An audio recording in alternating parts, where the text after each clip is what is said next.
प्यारे सत्संगी भाइयों बहनों कि जब भी इंसान का मन उचाट हो, जब भी उनके दिल में बेरज़्ज़ती हो, तो वो एकांत पवित्र जगह जाके अपने इष्ट को, मालिक को, परमात्मा को, नाम को याद करने के लिए ऐसे स्थानों पे अपनी आस्था और विश्वास के साथ आशीर्वाद ग्रहण करते हैं। इसमें कोई संदेह नहीं कि जिस जगह इंसान की आस्था जुड़ती है उसमें इंसान अपनी ही विचार से, अपनी शक्ति से सारी शक्तियाँ उस चीज़ में वो स्थापित कर देता है। मूर्तियाँ बनाई जाती हैं, पत्थर को घड़े जाते हैं, मिट्टी की बनाई जाती हैं या किसी और चीज़ से बनाई जाती हैं, उसकी पहली अवस्था देखोगे तो कुछ नहीं थी, लेकिन जब उनको बना के तैयार कर दिया गया तो उनमें हमें भगवान नज़र आने लग गया। किसी में महादेव जी को देखते हैं, किसी में हनुमान जी को देखते हैं, किसी में विष्णु भगवान को देखते हैं, कहीं किसी चीज़ को या अपने गुरु, इष्ट, पीर जो भी अपने धर्म के बड़े हुए हैं उनकी जब वो प्रतिमाएं लगा के मत्था रगड़ते हैं तो हमें उनकी याद आती है और उनकी ताकत, शक्ति का संचार हमारे अंदर होता है। वो शक्ति उस मूर्ति में नहीं, हमारी ही शक्ति, हमारा ही विश्वास उसमें स्थापित करते हैं, वही हमें वापस मिलता है। इसका नाम आस्था है। इसीलिए कहते हैं जिस इंसान का आस्था और विश्वास नहीं हो ना, वह नहीं जाना चाहिए। एक महात्मा था, उसके पास शुरू में कोई 2 लोग गए, कभी 4 गए, कभी 10 गए। बहुत लोग जाने लगे, पूछने लगे कुछ लोग बाद में कि आप तो साधारण से आदमी थे, आपने कौन सी शक्तियाँ अर्जित कर ली कि जिसके कारण आपके पास इतने लोग आते हैं? बोला कि मैंने कुछ भी नहीं की, लोगों का विश्वास मेरे अंदर बढ़ता गया, लोगों का यकीन मेरे अंदर दृढ़ होता गया कि मैं सिद्ध पुरुष हूँ, मैंने करनी की है, मैं परमात्मा का भगत हूँ, मैं भक्ति करता हूँ, तो मेरे पास शक्तियाँ हैं और मैं उन शक्तियों से किसी को आशीर्वाद देता हूँ, किसी की रोग बीमारी ठीक होती है, किसी की गरीबी दूर होती है, तो किसी को पुत्र मिलता है, तो किसी को रोजी रोजगार का काम चलता है। बोला तो आप ये चीज़ें सब देते हो? बोला कि मैं नहीं देता किसी को कुछ, लेकिन उनकी आस्था और विश्वास उनको देता है। लोग मेरे पास आते गए, अपना विश्वास लेके आए, वो अपना विश्वास छोड़ के गए और आशीर्वाद लेके गए।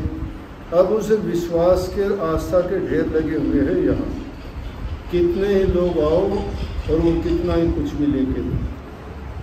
कहने का मतलब इंसान अपने ही विश्वास से ग्रहण करता है।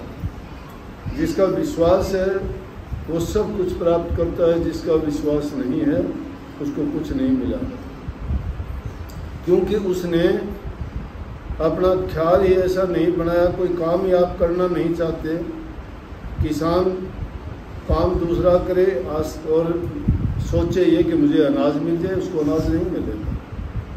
कोई खेती करे फलों की और सोच ले मुझे इससे गन्ना मिले या कोई दूसरी चीज़ें मिले, वो उसको नहीं मिलेगी। जो काम करता है वही मिलेगा। इसलिए अगर हमने विश्वास भक्ति का परमात्मा में किया है तो हमें वही चीज़ मिलेगी। ये वाणी अभी आपने जो सुनी, कितनी कमाल की वाणी है। नाम सुनते ही आदमी को, आज तो हम सबको पता है, जानकारी है, लेकिन जब ये नया नया नाम था, कितने 200-250 साल पहले, 250 साल हुए होंगे, जब इस नाम का चलन हुआ या प्रकट करके बताया गया तो कितना कठिन कार्य था, लोगों की समझ में नहीं आता था। जब एक परिपाटी पड़ी हुई थी, हम राम की, कृष्ण के, ब्रह्मा जी के, विष्णु भगवान के, हनुमान जी के, दूसरे देवताओं के 33 करोड़ देवता हैं हमारे देश में, उनका पूजन करने वाले लोगों के सामने अगर एक नया नाम पेश कर दिया जाए कि भक्ति का ये तरीका है और इस तरीके से आप भक्ति कर सकते हो, तो बड़ा कठिन काम है, उसको मानना बड़ा मुश्किल था। इसीलिए यह वाणी अरमान साहब की, उनकी जिंदगी का सबसे बड़ा आश्चर्यजनक कार्य तो ये था, अध्यापक थे। इस एरिया में कबीर साहब के, दादू पलटू के शब्द वाणी पर बड़ा जोर रहता था। अगर सत्संग भी होते थे तो गुरु तो मन मर्जी के कोई भी होते थे, लेकिन ये गुरुडम का इतना प्रचार हमारा यहाँ नहीं था।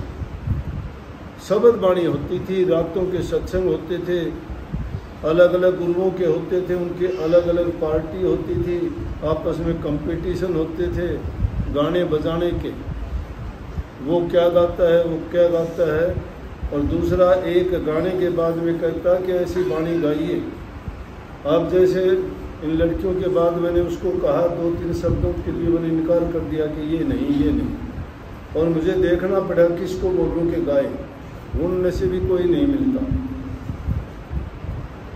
फिर याद आ गई मुझे मेरी अपनी कहानी कि महाराज जी के वक्त की बात है। ये गाँव है यहाँ उसके पास में, जाटू लुहारी के पास में मनाना, रात का सत्संग था। तो रात का सत्संग था, उस टाइम में नया था, थोड़े दिन सत्संग में आए हुए थे, तो देखा वहाँ शब्द गाने वाले जमींदार से आदमी धोती बांध के, टांग के, पैरों से नंगा खड़ा लेके इतना गाने लगे, बहुत अच्छा गा रहे थे। जब तक हमें शब्दों का मतलब ही नहीं पता था कि शब्द होती क्या चीज़ है। जिस चीज़ का किसी को पता नहीं है, उसके गुण दोष को नहीं जानता, इसमें क्या गुण है, क्या लाभ है, तो उसमें उसकी रुचि नहीं होगी। उससे पहले तो रुचि बिल्कुल ही नहीं थी। किसी को सांग में रुचि होती है, किसी को सिनेमा में रुचि होती है, किसी को शराब पीने में होती है, किसी को खेल कूद में होती है, किसी को लत पड़ जाती है, जुआ खेलने की रुचि हो जाती है, सब कुछ उजाड़ देता है। लेकिन रुचि जिसमें होती है उसको वो आनंद आता है, वो जानता है, दूसरे को नहीं पता। हमें भी शब्दों का नहीं पता था, 2-4 शब्द याद थे, तो वो गाने के बाद में जब टाइम होता था शब्द का कि किस टाइम पे तो चेतावनी के शब्द गाने चाहिए, किस टाइम पे हेली गानी चाहिए, किस टाइम पर मंगल गाना चाहिए, अलग अलग टाइम होते थे। अगर कोई गलत गाता उसी टाइम पे तिलक तरह दे दे।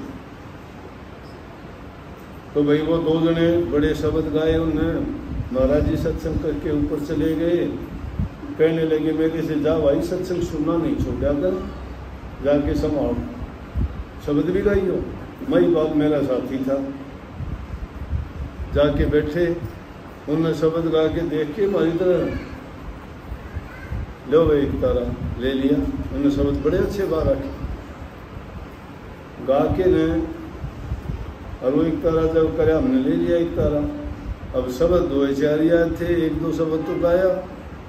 गाने के बाद में फिर वो बोले भाई ये ना गाओ, वहाँ तो बोला आधी रात होगी, 12 बज गए, कोई मंजिले मकसूद के शब्द सुनाओ। उर्दू में बोला मंजिले मकसूद हो से धुरधाम के। धुरधाम कौन सा?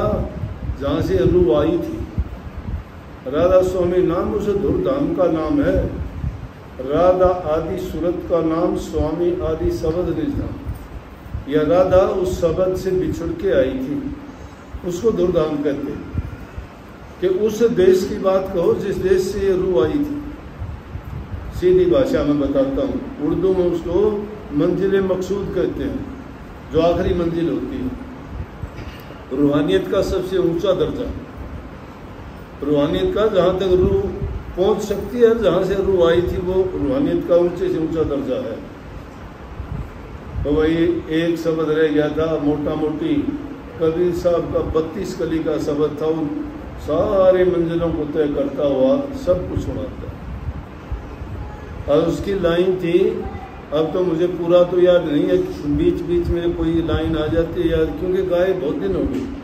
तो उसकी पहली लाइन ये थी, करने नो दीदार महल में प्यारा है, करने नो दीदार के नैनो से दीदार कर वो महल में प्यारा, ये मंजिल मकसूद का शब्द गाया महाराज जी ने सुना दिया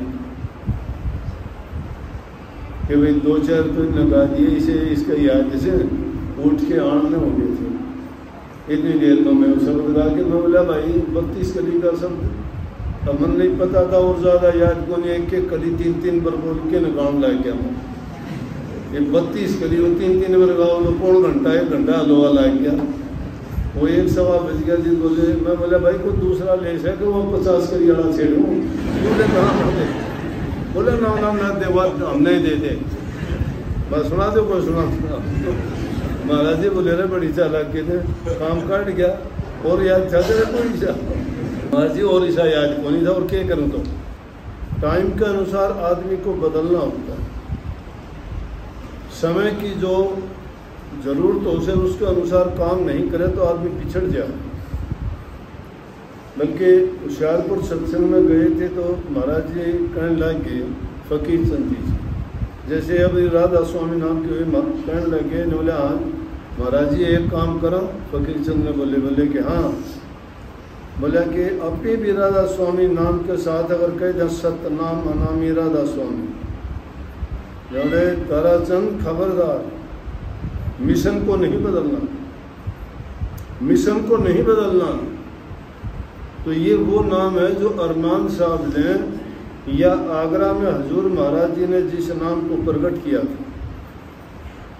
और खूबी ये थी, आज के ज़माने में तो गुरु के पास चाहे रात दिन बैठे रहो तो भी इंसान के विचारों में तब्दीली नहीं आती।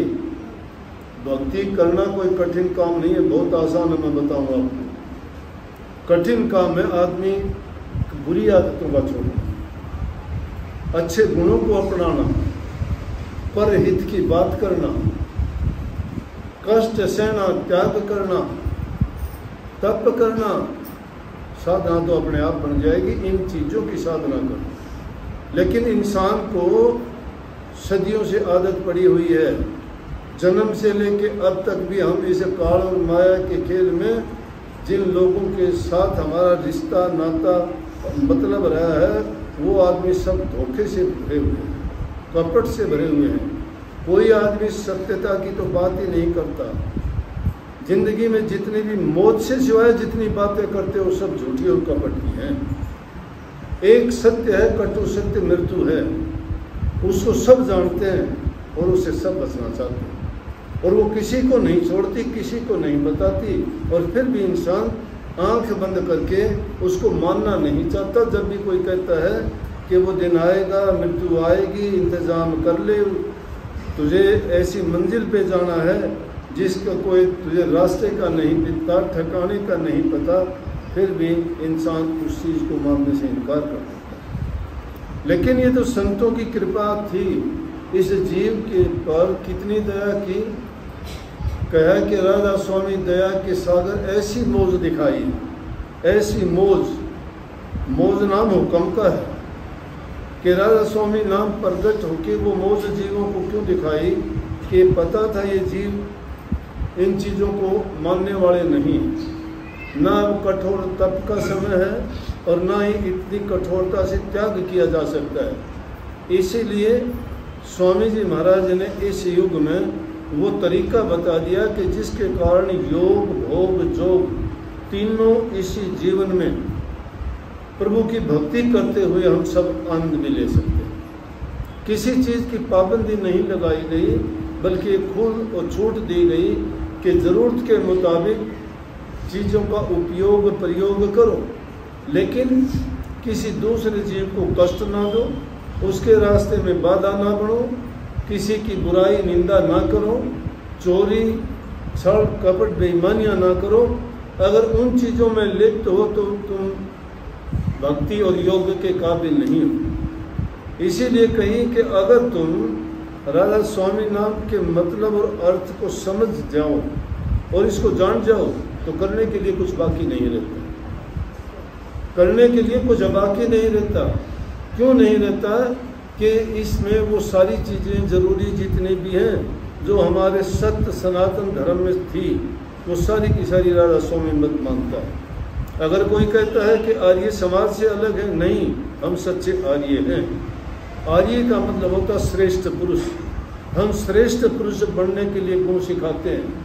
हुक्का, बीड़ी, पान, तंबाकू, नशे, विषय, विकारों को सबको कहते हैं, सबको छोड़ के एकदम पाक, पवित्र और साफ हो। आर्य वही है जो इन दुर्व्यसनों से दूर है। लेकिन अगर बुराइयां करता है, नाम आर्य रख लेता है, दूसरों की आलोचना करता है, वो आर्य नहीं। आर्य वो है जो खुद एक सच्चा इंसान है, सच्चाई के रास्ते पे चलता है, लेकिन किसी की आलोचना नहीं करता। अपने सद्गुण, अच्छी बातें अगले को बता के उसको अच्छा बनाने का जो प्रयास करता है वो आर्य है। इसलिए हम में ये गुण सत्य सनातन धर्म का ये असूल है। दूसरी बात कि इंसानी चोला अगर मिला है तो वो नेक काम करके जाओ कि जिसके कारण ये जन्म मरण का फंदा कट जाए, उसके लिए सीधा योग राधा स्वामी नाम का योग है। आत्मा को परमात्मा से मिलाने का सच्चा और सही रास्ता यही है। क्योंकि रूहानियत के जो दर्जे हमारे वेदों में, शास्त्रों में, ऋषियों द्वारा, संतों द्वारा वर्णित हैं, वो सब के सब राधा स्वामी मत बहुत सरलता के साथ बताता है। दर्जे बाई दर्जे उनकी पहचान, उनके धनी, उनके जो भी उसके जरूरी और गुण हैं, और वहाँ पहुँचने के बाद में इस जीव का कितना हित, कितना कल्याण होता है, वो सारा का सारा वर्णन ये राधा स्वामी के द्वारा ही वर्णन किया जाता है। दूसरे किसी मत में इतना खोल के नहीं बताया जाता। अगर किसी ने नाम मन मर्जी के नाम बना लिए, मन मर्जी के जिसने मंत्र बना लिए, जिसमें किसी गुरु का वो नहीं, राधा स्वामी मत के बारे में भी ये बात कह सकते हैं कि ये भी तो मर्जी का बनाया है, मर्जी का नहीं। ये राधा स्वामी दयाल ने खुद प्रकट होकर अपने मुख से प्रकट करके गाया। जिस प्रकार ब्रह्मा जी ने चारों वेदों को अपने जवान मुबारक से फरमा के बनाए हैं, उसी प्रकार से ये महापुरुषों ने नाम अपने जवान मुबारक से फरमा के प्रकट किया है। और वो कब? जब मौज हुई। इसे कहते हैं कि राधा स्वामी दया के सागर ऐसी मौज दिखाई है। और उसमें इसी नाम को सुखदाई बताया। सुखदाई किस लिए बताया? दुनियादारी के सुख किस चीज़ में मिलते हैं? शरीर के सुख के लिए, मानसिक शांति से सुख मिलते हैं। और आदमी को तीसरा जो है वो आत्मिक सुख होना चाहिए। शारीरिक सुख के लिए तो ये है कि जब एक जीने का मर्यादित जीवन जीवोगे, खाने पीने का जिसमें तरीका होगा, रहन सहन जिसमें बदला जाएगा, और नशे विषय विकारों से बच जाओगे, तो शरीर में कोई भी विरोधी शक्तियाँ, रोग दोष नहीं आएगा। रोग दोष नहीं आएगा, शरीर तंदुरुस्त रहेगा। तंदुरुस्त शरीर रहेगा, उसमें शुद्ध मन, पवित्र मन में ही शक्ति होती है। जब मन शुद्ध है तो उसमें शुद्ध विचार भी होंगे। शुद्ध विचार होंगे, उसका मन जो वो चाहे करना चाहेगा वो कर सकता है। जो बीमार है, जिसके मानसिक रोग है, शारीरिक रोग है, उस इंसान से आप कितनी भी अच्छी बात कर लो, कोई ध्यान से गौर से सुनेगा ही नहीं, क्योंकि पीड़ा है उसको, दर्द है उसको, तकलीफ है, सुख नहीं है। शास्त्रों में 8 प्रकार के सुख बताए। उन सुखों में सबसे सर्वप्रथम सुख शरीर का सुख बताया। प्रथम सुख निरोगी काया, दूजा सुख घर में हो माया, तीजा सुख सुलक्षणी नारी, चौथा सुख पुत्र अधिकारी, पांचवा सुख राज में बासा, छठा सुख नीर निवासा, सातवां सुख अच्छा पड़ोसी, और 8वां सुख सब दोषों को दूर करके आदमी शांति से अपने घर में जो रहता है। ये 8 प्रकार के सुख हैं। प्रथम सुख है निरोगी काया। जिस इंसान का शरीर तंदुरुस्त नहीं है उसको कुछ अच्छा नहीं लगता। इसीलिए कहीं कि ऐसी मौज दिखाई है, वो मौज के दिखाई कि सबसे पहले तो सुखदाई है, हमें हमारे लिए सुख देता है। सुख शरीर के सुख को सुख मानते हैं, मानसिक शांति मानते हैं हम। मन अगर हमारा सुखी होता है तो हमें शांति मिलती है। मन जिसका विचलित होता है कहते हैं शांति को नहीं। कहेंगे शरीर तो ठीक है, सारा काम ठीक है, हर प्रकार की चीज सामान सब कुछ है, लेकिन शांति नहीं। शांति नहीं है इंसान को। शांति किस में मिलेगी? शांति उस नाम में मिलेगी। इसलिए वो अंतर की कमाई करने का है, बाहर नहीं। बाहर घूमते घूमते तो हमारे 84 लाख योनि में कितने हमने कष्ट झेले, कौन सी हमने योनि नहीं भोगी, और उनमें पढ़ पढ़ के हमने पाप के कर्म का बोझा ही बढ़ाया। लेकिन अब जब मौका आया तो उसमें भी हम भूल गए। भूलने का कारण बना कि जिस देश और दुनिया में आए वो देश पराया है, हमारा नहीं है। पराई जगह में जहाँ जाता है इंसान को वहाँ बहुत सोच समझ के रहना पड़ता है, लेकिन हम तो सोच समझ के नहीं रहते, क्योंकि यहाँ तो सारे माइग्रेटेड लोग हैं। जितनी रूहें आई हैं वो ऐसे ही आई है सारी की सारी, और उनको देख के जान पहचान के ये भी वैसा ही बर्ताव करने लग गया जैसे दूसरे करते हैं। तो दूसरों की भी बुद्धि माया और काल ने हट रखी है, और जो नई रूहें आई उनको भी वही तरीका, वही रास्ता और वही सब कुछ करने को मिल गया। लेकिन एक नई शक्ति, नया रास्ता लेके कोणार्क राधा स्वामी दयाल लेके आए, और उन्होंने प्रकट करके वो भेद धुर मंजिल का बता के इस जीव के हित और कल्याण के लिए इतना सरल और सस्ता कर दिया कि उसको कोई भी, आप सभी बैठे हो यहाँ, पढ़े लिखे भी हैं, अनपढ़ भी हैं, गरीब भी हैं, अमीर भी हैं, वकील, जज, टीचर, अध्यापक बहुत बैठे हुए हैं, इंजीनियर वगैरह भी बहुत बैठे हैं, लेकिन वो पढ़ाई कुछ अलग है। वो ये सारी की सारी चीज़ें हमारा सामाजिक ये जीवन चलाने के लिए हैं, वो विद्याएँ हैं, वो कलाएँ हैं, वो हमारे जीवन के लिए आवश्यक हैं, जीवन यापन करने के लिए ज़रूरी है, हमारी जिम्मेवारियों को पूरा करने के लिए ज़रूरी है। उनसे सुख मिलता है।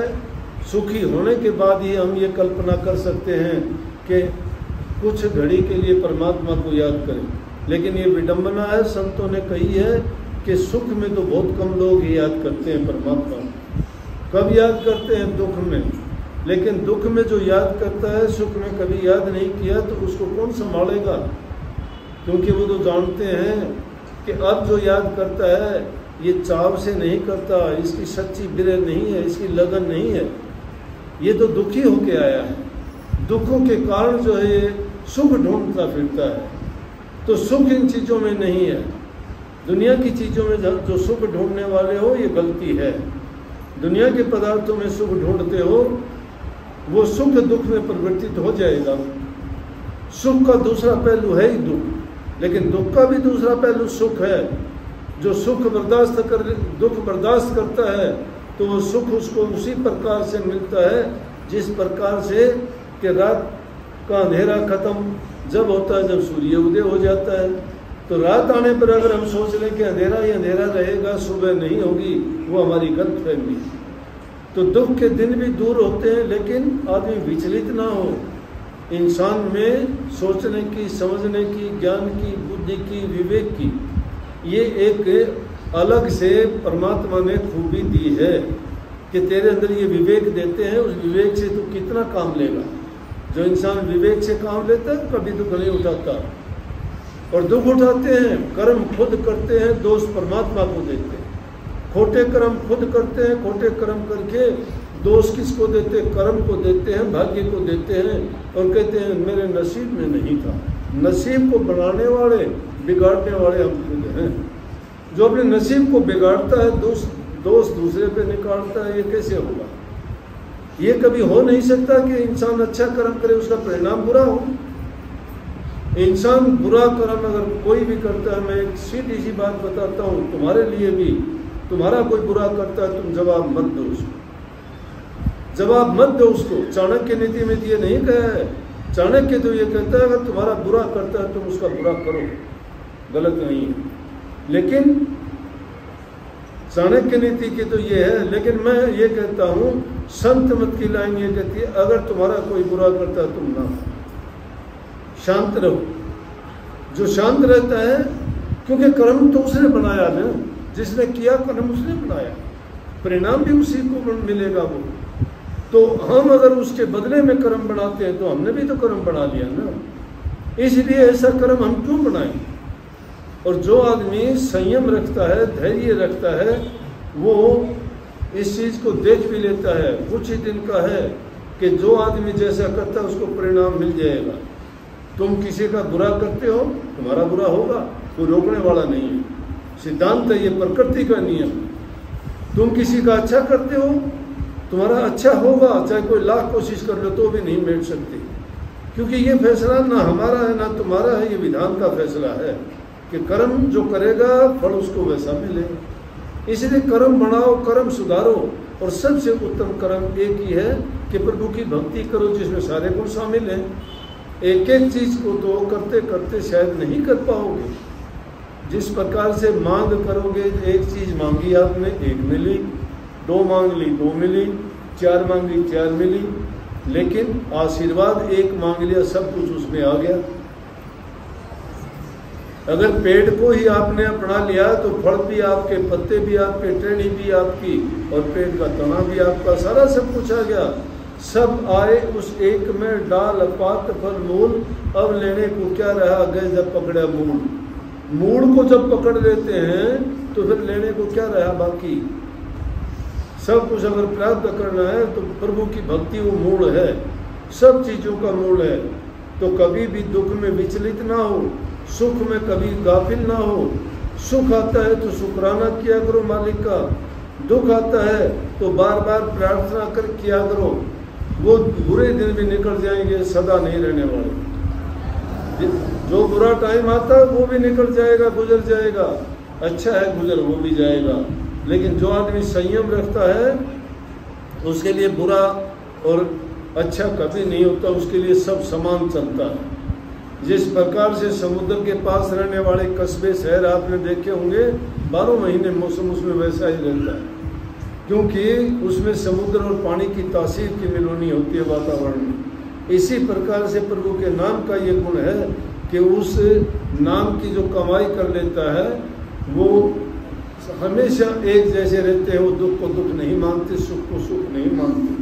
संत मत की शिक्षा मुख्य करके ये है कि उसको प्रभु की मौज मान के उसमें चलो, उसको हुक्म मान के चलो कि मालिक की मर्जी ये है। अगर उसकी मर्जी के खिलाफ करना चाहोगे तो सबल कभी हो नहीं सकते, क्योंकि हम इतने सबल नहीं हैं। परंतु हमारे बस की बात एक है कि उससे अगर कुछ करवाना चाहते हो तो उसको याद किया करो, फरियाद किया करो, प्रार्थना किया करो। हर समय अगर उनके सामने अपने दिल की बात खोल के किया करो। एकांत में जब जाते हो जो मर्जी कहा करो, अपना दुख कहो, सुख कहो, तुम्हारी जो जरूरत है उनके सामने कहो। अरे एक इंसान भी सुनता है, क्या वो नहीं सुनेगा जिसकी दुनिया है? जो बोलता है, जो दिल से पुकार नहीं करते, तुम जबान से करते हो। तुम बातें जबान से करते हो, जिब्या से, यहाँ से नहीं करते। जो इस मन से बात करता है उसकी बात सुनी जाती है। इस जबान से बात करने वाला तो झूठा होता है, कपटी होता है, सच है ही नहीं, सच्ची नहीं है। ये कपट की बातें होती है, सारी के सारी बैखरी वाणी से जो बोलते हैं सब कपट है। लेकिन सत्यता की बात जो निकलेगी वो दिल की बात होगी। दिल की बात तुम्हारी आंखों से निकलेगी, तुम्हारे चेहरे से निकलेगी, तुम्हारा भाव प्रकट कर देगी, और वो ऐसी गुप्त मार देगी कि उससे बचना कठिन हो जाएगा। कोई भी ऐसा हथियार औजार नहीं है जो तुम्हारे दिल से तेज हो या उससे ज़्यादा वो खतरनाक हो। मन से की हुई आराधना तुम्हारी पूरी होती है, और मन से किया हुआ दुखी मन से अगर कोई किसी को दुर्भावना, दुर्वचन या कोई ऐसा वचन बोल देता है तो वो भी उसको कष्ट दिए बिना नहीं रहता है। इसलिए संतों ने इसको दो प्रकार से बांट दिया, एक वर्णात्मक नाम दे दिया और एक ध्वनात्मक। वर्णात्मक का मतलब जबान से बोला जाता है, ध्वनात्मक बोला नहीं जाता, वो कहा नहीं जाता, वो इन आंखों से देख लिया जाता है, परख लिया जाता है, उसका वर्णन भी नहीं हो सकता। जाना जा सकता है। किसी को खुश देखते हो चेहरा खुश नजर आता है, किसी को दुखी देखते हो कह देते हो कि क्या उदासी है। किसी ने उसने तो नहीं बताया ना, तुम्हारी आंखों ने पहचान लिया, उसकी दिल की आवाज़ थी, वो दिल से दुखी था। अगर और जैसे भी उसके ख्याल और विचार हैं, तुम्हारा मन, तुमने अगर उसमें वो सच्चाई के साथ नाम भक्ति की है तो तुम एक स्क्रीन कर लोगे। जैसे डॉक्टर लोग एक्सरे करके देख लेते हैं ना, सामने वाले को एकदम स्क्रीन कर लोगे, इसके ये ख्याल ये विचार है। लेकिन जान लेना जरूरी है, प्रगट ना करो। अगर प्रगट करोगे सत्य के लाखों दुश्मन खड़े हो जाते हैं, बताऊं, झूठ के नहीं होते, झूठ के साथ ही खड़े होंगे, झूठ के साथ ही खड़े हो जाएंगे, सत्य का साथी नहीं मिलेगा। तो इसलिए उसको कहोगे तो दुख ही मिलेगा, किसको बताना किसको दिखाना। वो एक वाणी में आता, कौन सुनर मैं किसे सुनाऊं, मन में समझ समझ रह जाऊं। ये मन में समझने की बात है। किसको सुनाओगे? जिसको सुनाओगे ना वही तुम्हारा मजाक उड़ाएगा।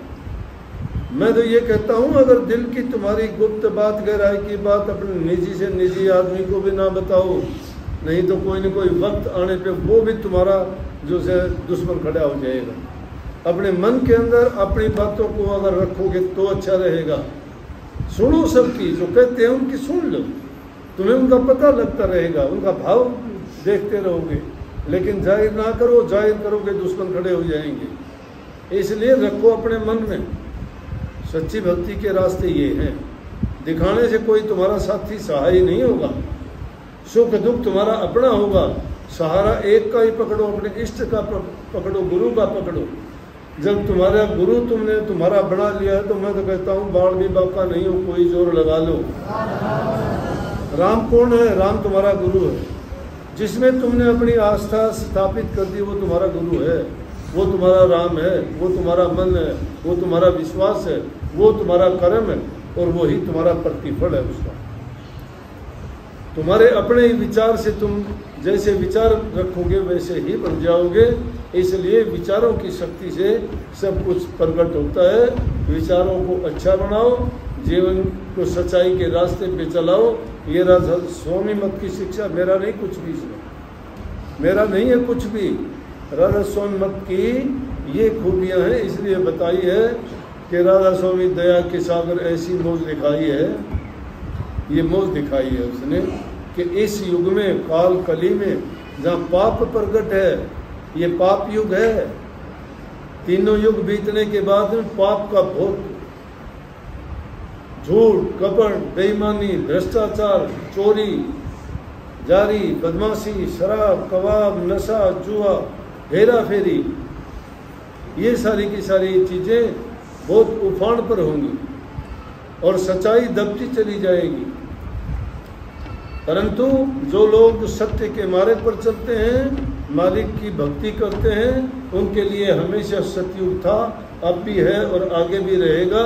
और वो सच्चाई के साथ मालिक को याद करेंगे तो उनका निश्चित रूप से कल्याण भी होगा। सबको बहुत बहुत राधा स्वामी।